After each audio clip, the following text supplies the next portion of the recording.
আর আমি বারবার একটা কথা বলি যে এই দুনিয়াতে আল্লাহ ছাড়া আমাদের আপন বলে কেউ নাই।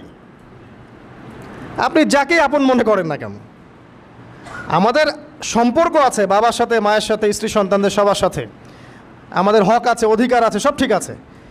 বিশ্বাস করেন আল্লাহ ছাড়া আপন বলে আপনার কেউ নাই। এই যে গার্লফ্রেন্ডকে আপন মনে হয়, এরা আপন না। স্ত্রী সন্তানদেরকে খুব আপন মনে হয়, আপনার মৃত্যুর পর 40 দিন সময় লাগবে না সব ভুলে যেতে। পিতামাতা, ভাই বোন সবাইকে আপন মনে হচ্ছে। পিতামাতার স্থান বাবা মার পরে, আল্লাহ রসুলের পরে, সেটা ঠিক আছে, কিন্তু আপন আল্লাহ ছাড়া তারা নন।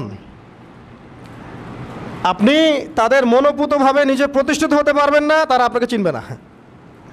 বললো সারাটা জীবন তোর পিছনে এত টাকা ঢাললাম, কি করলি? কিচ্ছু করতে পারলি না। আবার এখন যারা পিতামাতা হয়েছেন, সন্তানদেরকে আপন মনে হচ্ছে, দেখবেন এই সন্তানকে আপনি আপনার মনোপুতভাবে সম্পত্তি দিতে পারবেন না, ভরণ পোষণ দিতে পারবেন না। এই সন্তান বড় হয়ে আপনাকে বৃদ্ধাশ্রমে পাঠিয়ে দিতে পারে, নাউজুবিল্লাহ। অথবা আপনার সাথে এই সন্তানই খারাপ ব্যবহার করবে। আপন মনে হচ্ছে? আল্লাহ ছাড়া কেউ আপন না। আল্লাহ ছাড়া আপন কেউ না। আর আল্লাহ ছাড়া সত্যিকার অর্থে আপনাকে আমাকে ভালো কেউ বাসে না। শুধু আল্লাহই আপনাকে ভালোবাসেন। এটা আপনারা হারে হারে উপলব্ধি করবেন যত দিন যাবে ইনশাআল্লাহ। তাই শুধু সেই আল্লাহর জন্যেই নিজেকে খালেস করে দেন, আর যার যার হক তাকে তাকে দিয়ে দেন। দুনিয়াতে শান্তিতে থাকার ফিলোসফি বলছি, philosophy of happiness in this হায়াতুদ দুনিয়া, সেটা হচ্ছে যার যার হক তাকে তাকে দিয়ে দেন, নিজের হক আল্লাহর কাছে চেয়ে নেন। আর দুনিয়াকে আপন মনে করবেন না, আল্লাহ ছাড়া কাউকে আপন মনে করবেন না, আপনি সুখে থাকবেন ইনশাআল্লাহ। দুনিয়ার দাসত্ব করবেন, আল্লাহ ছাড়া অন্য মানুষদেরকে আপন মনে করে নেবেন, দেখবেন আপনি পদে পদে কষ্ট পাবেন। কারো কাছে আশা করেন না, কষ্ট পাবেন না।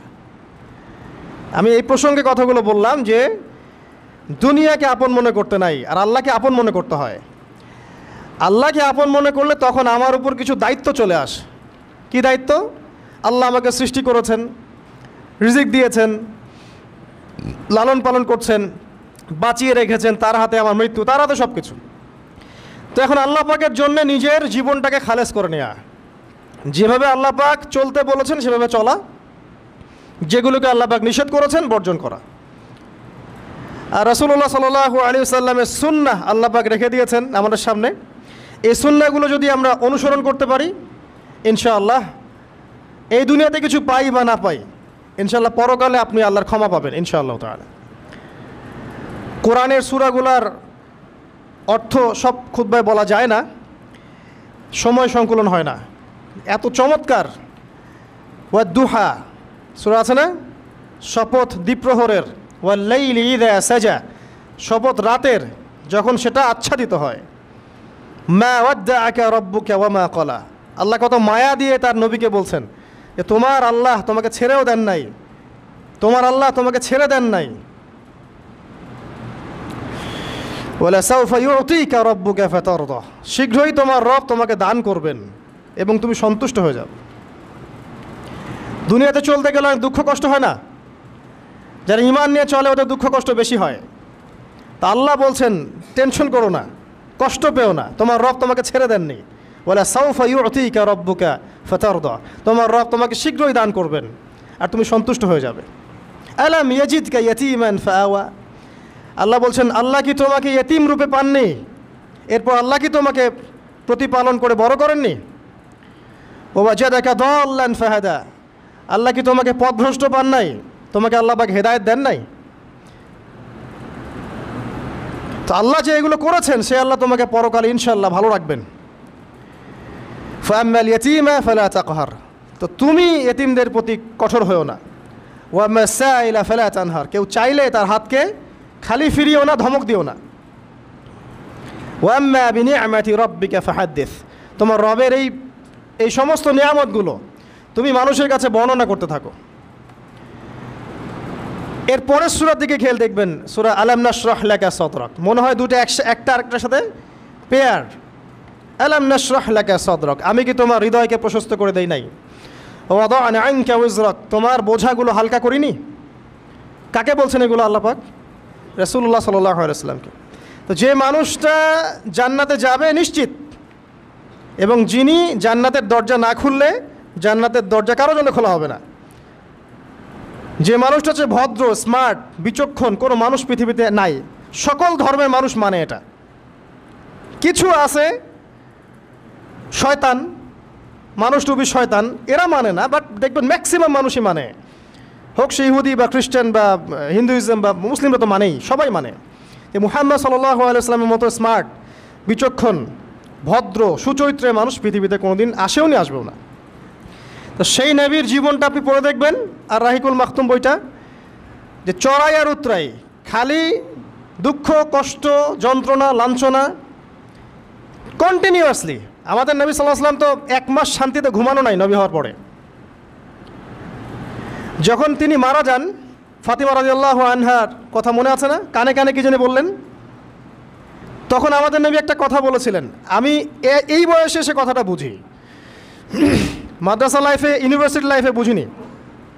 নবীজি বলেছিলেন তার মেয়েকে, ফাতিমা রাদিয়াল্লাহু আনহা তার কষ্ট দেখে কান্নাকাটি শুরু করলেন। আমাদের নবীজি তাকে কাছে ডেকে বললেন কানে কানে যে কি জানি একটা বললেন। তারপর ফাতিমা রাদিয়াল্লাহু আনহা চুপ করে গেলেন। তো পরে জিজ্ঞাসা করা হলো কি বলেছিলেন। তিনি বললেন, আব্বাজান বলেছেন আজকের পর তোমার আব্বার কোনো কষ্ট থাকবে না, আর তুমি আমার পরিবারের মধ্যে সবার আগে আমার সাথে সাক্ষাৎ করবে। এই যে আজকের পর আমার আব্বার আর কোনো কষ্ট থাকবে না, এর মানে বোঝেন, মানে সারাটা নববী জীবন কত যে কষ্ট নবী সাল্লাল্লাহু আলাইহি ওয়াসাল্লামকে সহ্য করতে হয়েছে। আজকে জান্নাতে যাওয়ার দিন, আজকে আর তোমার আব্বার কোনো কষ্ট থাকবে না। এই মানুষটার যদি এই অবস্থা হয়, তাহলে আমরা কি? আল্লাহ পাক সেই মানুষটাকে এই সূরা দুটো শোনাচ্ছেন, আমি কি তোমাকে এতিম পাই নাই, তোমাকে পথভ্রষ্ট পাই নাই, হেদায়েত দেই নাই, ভরণ পোষণ করিনি, আমি আল্লাহ তোমাকে ছেড়ে দেই নাই, শীঘ্রই তোমাকে দান করব, হ্যাঁ, তোমার বোঝাকে আমি হালকা করিনি। ফাইন্না মাআল উসরি ইউসরা, ইন্না মাআল ইউসরি ইউসরা, কষ্টের সাথেই স্বস্তি আছে, নিশ্চয়ই কষ্টের সাথেই স্বস্তি আছে।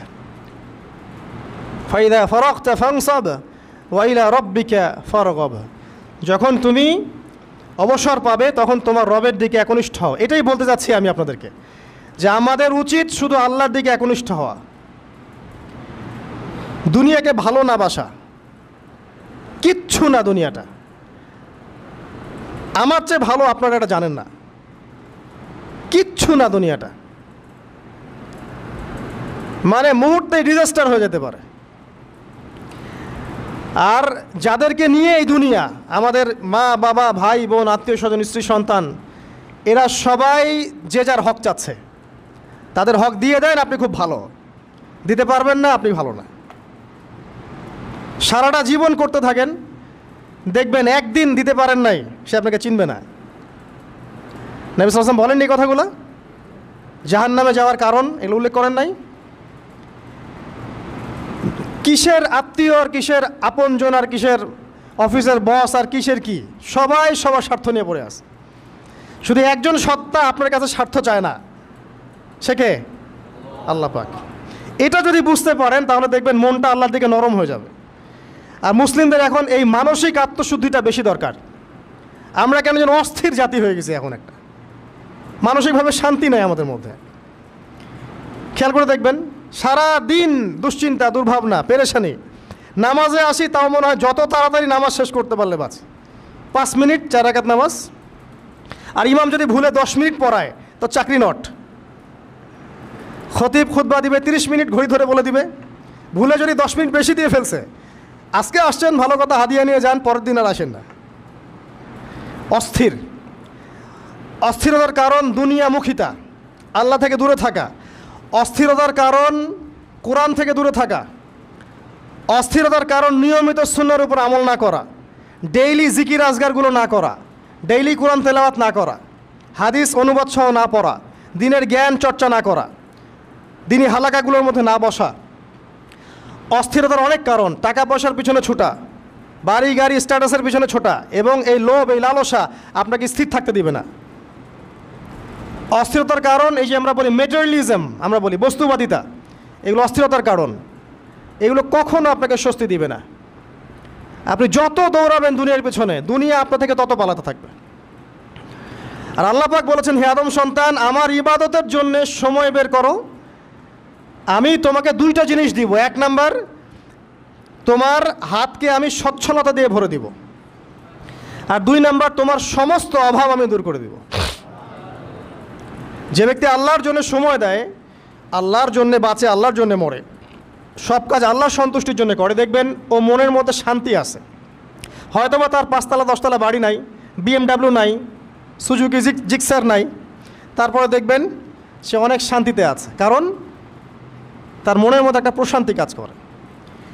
আর যে ব্যক্তির মধ্যে দেখবেন আল্লাহর কনসিয়াসনেস নাই, ইবাদত নাই, কোরআন সুন্নাহ এগুলো কিচ্ছু নাই, দুনিয়ার সব আছে, দেখবেন ব্যাংক ব্যালেন্স, টাকা পয়সা, মনে শান্তি নাই। এই মনের শান্তিটাকেই উসমান রাদিয়াল্লাহু আনহু বলতেন যে আল গিনা মানে ধনাঢ্য, ধনী বলি না আমরা, এটাই হচ্ছে ধন, কিছু না।